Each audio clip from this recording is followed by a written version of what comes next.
Je vais commencer par ce qui est pour nous un événement, il ne faut pas l'oublier, mais depuis donc, hier soir 17h30, le NPA est un candidat officiellement à ces élections présidentielles.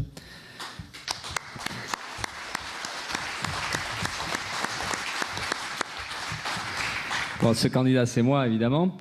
Mais non, mais je commence par ça parce que pour nous, c'est un événement et c'est une grosse victoire. On a beaucoup rigolé sur cet inconnu qui venait de nulle part. Et bien nous, on s'en revendique. Alors pas tellement d'être inconnu, mais d'être un anonyme parmi des millions d'anonymes. Donc oui, je suis un anonyme. Et comme des tas de gens, je partage l'avis de beaucoup de gens qui souffrent de la crise, de ceux qui ont peur de perdre leur emploi, de ceux qui ont des bas salaires, qui ont les conditions de vie très difficiles. Voilà, c'est ça qu'on veut faire passer, c'est que justement il y en a ras-le-bol des politiciens, ras-le-bol de ces gens qui sont toujours du côté des plus riches, du côté des nantis, qui nous font des promesses ou qui s'intéressent à nous uniquement le temps d'une campagne électorale et qui après oublient tout ça. Nous les opprimés, on doit pouvoir se faire représenter par nous-mêmes. C'est une question de dignité populaire, c'est une question de fierté pour notre camp et c'est hyper important qu'on soit là justement pour pouvoir représenter tout ça. C'est important aussi qu'on soit là parce qu'on est une voix anticapitaliste et c'est là aussi très important d'insister là-dessus parce qu'on dénonce ce système-là, on dénonce pas uniquement les soi-disant dérives des finances ou de financiers qui seraient pas sympas, qui seraient méchants ou un peu trop avides de pognon, on dénonce tout simplement l'ensemble du système capitaliste, un système qui repose sur l'exploitation, la surexploitation du travail de millions d'hommes et de femmes. Donc ça c'est hyper important aussi de pouvoir expliquer ça, qu'on s'oppose à ce système-là, on le combat et on espère bien un jour ou l'autre pouvoir le renverser, même si on sait très bien que ça se joue à l'échelle d'une planète ou à l'échelle internationale et pas uniquement à l'échelle, à l'intérieur de nos frontières. Mais ça aussi, c'est important de le rappeler. Donc, de dire clairement que ce système-là n'est pas réformable, que ce système-là n'est pas amendable ou n'est pas améliorable, parce qu'on voit bien qu'il y a des logiques destructrices contre les gens, parce que ça respecte pas les gens, mais ça ne respecte pas non plus la planète. Et c'est pour ça qu'aujourd'hui, on voit très bien, il y a à la fois une crise sociale, économique, mais aussi une crise écologique très profonde. Et enfin, c'est important qu'on soit là parce que, au-delà du programme politique que je détaillerai un petit peu par la suite, il y a aussi cette question de perspective politique qu'on défend. Et on sait qu'aujourd'hui, il y a une élection qui est importante. Importante pourquoi? Pas tellement parce qu'elle va changer profondément la vie de millions de gens, mais importante parce que c'est sûrement l'occasion de se débarrasser de Sarkozy et toute sa bande. On nous parle beaucoup du vote utile. Vous avez entendu, il y a notamment Hollande qui discute qu'il faut rassembler les forces de gauche, qu'il faut dès le premier tour, il faut tous être derrière Hollande, c'est hyper important, c'est comme ça qu'on construit une dynamique. Après, il y en a d'autres qui vont dire non, le vote utile, c'est moi, parce que c'est moi qui peux, je parle de Mélenchon et du Front de gauche, c'est moi qui peux faire pression sur le Parti socialiste, c'est moi qui peut gauchiser le discours du Parti socialiste et la politique du PS. Eh bien, nous aussi, on ose dire, même si on fait 0,5% dans les sondages, à l'heure actuelle, 1%, ça a augmenté, ça a doublé. Si, ça a doublé.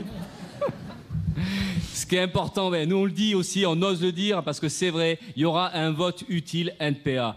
Voter NPA, ça sera utile parce que justement, il va falloir rappeler tout ce que je viens de dire. Il va falloir affirmer justement la fierté d'un camp social, le fait d'être représenté par nous-mêmes et le fait de défendre justement cette perspective inverse à tout le discours ambiant. Oui, on peut faire payer les capitalistes. Les capitalistes doivent payer d'ailleurs, ils doivent payer leur crise parce que c'est leur crise et il y en a marre que ce soit la population qui paye. Donc il y a une question de fierté, une question de dignité populaire et une question aussi tout simplement d'un discours qui puisse préparer cette perspective de révolte, de lutte sociale. On en a besoin et c'est comme ça qu'on pourra changer notre sort réellement. Ce qu'on peut se dire, c'est qu'il y a un gros foutage de gueule et il n'y a pas de limite à la démagogie sociale de tous ces gens-là. Et je mettrai en avant, évidemment, Sarkozy et le Front National avec Marine Le Pen, qui ont le culot à chaque fois de rappeler qu'ils sont du côté des plus pauvres, du côté de ceux qui souffrent et de ceux qui trinquent. Et on se demande d'ailleurs comment ils peuvent sortir ce discours-là. Donc voilà, ce qu'on peut dire, c'est qu'il y en a ras-le-bol, évidemment, de cette attitude-là qui relève d'un mépris social profond, parce que ça veut dire à quel point ils prennent les gens pour des cons, parce que l'exemple de Sarkozy, c'est quand même 5 ans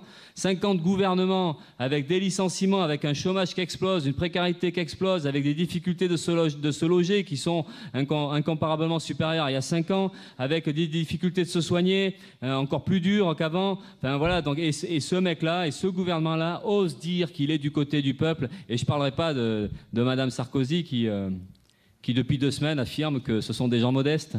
Pour un revenu moyen d'un dirigeant du CAC 40, en 2 mois de revenus, ça équivaut ce qu'un salarié au SMIC gagnerait pendant toute sa carrière, c'est-à-dire pendant 41 ans. Donc c'est pour vous dire l'écart de richesse ou l'écart de revenus qui existe aujourd'hui. Et puis je passerai aussi sur la question des fortunes. Aujourd'hui en France, il y a 52 milliardaires, c'est-à-dire 11 de plus que l'année précédente, pour dire quand même que ça fonctionne pas mal. Et il y a un classement des 500 plus grosses fortunes de France qui est fait tous les ans. C'est la revue Challenge qui fait ça et c'est tous les étés. Et ils ont un indicateur pour savoir comment évoluent les fortunes les plus riches. Cet indicateur-là s'appelle le FMIC. Alors c'est pas le SMIC, hein, ça n'a rien à voir. Alors le FMIC, c'est la fortune minimale pour intégrer le classement des 500. Donc ils ont un indicateur qui permet de voir comment ça évolue. Et donc ça évolue évidemment beaucoup plus vite que le SMIC, que les revenus de la majorité de la population, mais aussi beaucoup plus vite que le PIB, hein, qui est le total des richesses produites en France. Donc je vais vous dire juste les trois premiers, hein, le tiercé gagnant, c'est Arnaud hein, de LVMH qui a 23 milliards d'euros de fortune. C'est en deuxième position, c'est juste derrière, c'est la famille Muliès qui possède Auchan et puis tous les magasins à côté. C'est 21,5 milliards d'euros. Et en troisième position, vous la connaissez tous, hein, c'est Bettencourt, avec 17,5 milliards. Le dixième, c'est Bolloré, 4,8 milliards d'euros. Et puis après, un peu plus loin, c'est un autre pote à Sarkozy, c'est Bouygues, avec 2,5 milliards d'euros. Donc pour comparer là aussi, parce que c'est des chiffres, peut-être qu'on ne se rend pas compte de ce que ça signifie réellement, mais on va parler de la fortune de Bolloré, 4,8 milliards d'euros. Donc parce que vous savez que les fortunes, ça a été à la force du poignet. Hein. C'est des gens qui se sont battus, qui ont trimé, qui bossent pas eux 35 heures, hein, qui comptent pas les heures, qui bossent énormément depuis tout petit pour pouvoir être riches comme ça, parce que c'est dans le fond, c'est vraiment pour eux en tout cas une richesse méritée. Donc pour bien mesurer ce que ça signifie comme quantité de travail. Alors si on prend l'exemple d'un salaire à 2000 euros, on est payé 2000 euros par mois. On dépense 0 centime par mois, sinon c'est trop compliqué à calculer. Donc 2000 euros par mois. Il faut 160 000 ans pour arriver à l'équivalent de la fortune d'un Bolloré. 160 000 ans de travail. Bon, à l'époque, il y avait encore l'homme des Néandertal qui existait. La crise, c'est ça. C'est des richesses et des fortunes qui augmentent. Et puis de l'autre côté, c'est de la pauvreté, de la précarité, de la souffrance. Et ce sont ces écarts de richesse qui continuent, qui s'accentuent. Et c'est le résultat d'une politique et du fonctionnement d'un système. Mais c'est vrai quand même aussi que le monde capitaliste est en crise. Il est en crise tout simplement parce que c'est un système qui fonctionne pas, qui fonctionne pas pour satisfaire les besoins des populations. Le critère, c'est pas que les gens puissent se nourrir, se loger, se soigner. Le critère, c'est tout simplement la productivité, la rentabilité, le profit.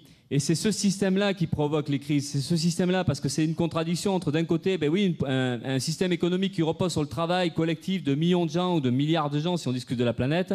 Mais ces richesses-là sont absorbées, accaparées par une poignée, celle qui dirige l'économie, donc en fonction de ses propres intérêts. On défend l'égalité des droits sociaux, politiques, économiques pour tout le monde en France. On est pour le droit de vote pour les immigrés, le droit de vote quel que ce soit les élections locales ou les élections nationales. On défend le droit à l'éligibilité de tout le monde. À partir du moment où on vit dans un pays, à partir du moment où on travaille dans un pays, on doit avoir exactement les mêmes droits. Et enfin, on défend et on le revendique, c'est la régularisation de tous les sans-papiers, pas seulement les travailleurs. On est effectivement pour la liberté de circulation et la liberté d'installation. Pour nous, c'est fondamental. C'est quelque chose qui est un minimum humain, un minimum de solidarité. Et ça, on le mettra en avant. Il n'y aura pas un argument qui me permettra de moins se le dire. Donc voilà, je le rappelle, et aujourd'hui, avec les événements qu'il y a ces derniers temps, ça montre toute l'urgence de revendiquer, et la véritable bataille politique, elle est là-dessus, c'est en défendant clairement les idées complètement à l'opposé de ce qui peut être défendu, notamment par les politiques racistes de l'UMP ou par les déclarations aussi racistes du Front National. Donc dans cette campagne électorale, on va défendre donc un programme politique, et on met en avant le bouclier social. Le bouclier social, ça fait référence évidemment au bouclier fiscal, dont on a entendu quand même pas mal parler ces dernières années. Donc le bouclier social, nous, c'est de dire qu'aujourd'hui, par rapport à la crise, la seule réponse à faire, c'est une réponse radicale, c'est une politique clairement anticapitaliste. C'est-à-dire aujourd'hui, il faut stopper les licenciements, il faut stopper les suppressions d'emplois dans les services publics, et il faut augmenter les revenus de tous. Je dis revenus parce que c'est pas qu'une question seulement d'augmentation des salaires. Il faut que les indemnités des handicapés, des chômeurs, il faut que les pensions des retraités, tout ça, il faut que ça augmente parce qu'aujourd'hui, on ne peut pas décemment vivre en dessous de 1 700 € par mois. Donc il est vraiment question en urgence de pouvoir augmenter les revenus de tout le monde de manière à ce que la population puisse vivre décemment, qu'elle puisse vivre dans des conditions correctes. À côté de ça, on a une revendication écologique. Bon, là, je ne vais pas détailler, mais c'est évidemment la sortie du nucléaire. C'est le développement à fond la sortie du nucléaire en 10 ans au maximum et remplacé par les énergies renouvelables qu'il va falloir développer, et en même temps aussi un volet d'économie des énergies qui passera notamment par le transport public et de manière à sortir du tout camion et du tout voiture, mais d'arriver à développer tous les réseaux collectifs de transport. Et nous sommes pour la gratuité des transports pour tous, et en premier lieu tout ce qui concerne les transports de la maison au boulot, au quotidien. Le pognon existe, mais c'est surtout la question, c'est qu'on se dote d'outils qui permettent de répartir les richesses réellement. Et ces outils-là, ça passera notamment par une fiscalité anticapitaliste. C'est-à-dire, en fait, au minimum, il faudrait revenir sur tous les cadeaux fiscaux qui ont été faits ces 20-25 dernières années. Il faudrait supprimer toutes les niches fiscales, toutes les dérogations, y compris celles qui concernent les cotisations sociales. Parce que les cotisations sociales, c'est à peu près 31 milliards, enfin c'est autour de 31 milliards d'euros annuellement que les entreprises ne payent plus. Donc il faut stopper tout ça. Et donc les niches fiscales et la fiscalité anticapitaliste, c'est-à-dire en fait retrouver le niveau qu'il y avait il y a quelques années, et notamment l'impôt sur les sociétés qui est passé à 33%, mais qui était à 50% il y a quelques années. Et vous avez vu en plus que c'est même encore pire, puisque les sociétés du CAC 40, elles ne payent que 8% en moyenne d'impôt sur les bénéfices. Et l'exemple le record, hein, c'est Total qui n'a pas payé d'impôt l'année dernière, mais enfin le gouvernement nous a dit que c'est promis, il paierait cette année. Et même Sarkozy, vous avez vu, il s'en est aperçu il n'y a pas longtemps que il y avait des entreprises du CAC 40 qui ne payaient pas du tout d'impôts et que c'était scandaleux, qu'il fallait y remédier. Donc, mais enfin voilà, c'est ça, c'est cette réalité-là. C'est donc 8% pour les plus grosses entreprises, et puis ce sont les PME, PMI qui payent le plus cher, qui payent autour de 28, 30, 32% d'impôts sur les sociétés. Donc ça veut dire évidemment au minimum d'en remettre l'impôt à 50%, retrouver les barèmes d'impôts pour les grosses fortunes, enfin pour les plus riches, les mêmes barèmes qu'il y avait il y a 20, 25 ans. Et donc ça passe par la suppression de tous les cadeaux fiscaux. Rien qu'avec cette politique-là, l'État retrouverait 142 milliards d'euros par an. Parce que ça correspond finalement à ce qui rentre plus, ce qui devrait rentrer si on retrouvait donc la fiscalité d'il y a 25 ans. Il faut supprimer la dette. C'est aujourd'hui 1800 milliards d'euros. Donc on supprime la dette parce que cette dette, elle est complètement illégitime, et tout simplement parce que c'est le résultat de cette politique de cadeaux aux plus riches. C'est des années et des années de réformes fiscales ou de cadeaux fiscaux qui fait que la dette petit à petit s'est développée et a explosé. Et évidemment, il y a aussi les cadeaux qui ont été faits aux banques il y a 3 ans. Hein, ça a été des centaines de milliards. Alors on ne sait pas trop la part qui est revenue, la part qui est restée dans les banques, mais en tout cas ça a contribué à faire exploser la dette. Donc oui, l'État, c'est finalement au fil des années, par cette politique délibérément au service des plus riches, l'État s'est enlevé les moyens de pouvoir financer ses propres dépenses dans un contexte où les dépenses, elles, n'ont pas évolué. Les dépenses sont restées stables, par contre ce sont les recettes qui ont chuté de 6%. Donc cette dette est complètement illégitime et il faut la supprimer. Et ce que nous on met en avant, c'est l'arrêt immédiat du paiement des intérêts de la dette, qui représente 50 milliards d'euros à l'année. C'était 47-48 pour 2011 et ça va être autour de 50 milliards en 2012. Donc tout cet argent-là, et au lieu d'aller dans la poche des capitalistes et des banquiers, il faut qu'ils répondent de suite à l'urgence sociale, il faut qu'il aille de suite du côté des populations, et c'est tout ça qu'il faut qu'on mette en place rapidement. Ce que je disais au début, c'est la question il y aura besoin d'un rapport de force en faveur de la population, il y aura besoin d'un climat social qui soit complètement différent, il y aura besoin tout simplement d'une résistance sociale qui permette d'imposer un véritable programme de gauche, un véritable programme anticapitaliste, et qui permette donc de répondre à l'urgence. Il faut arrêter. Non mais j'arrive à la fin. Donc qui permettent d'imposer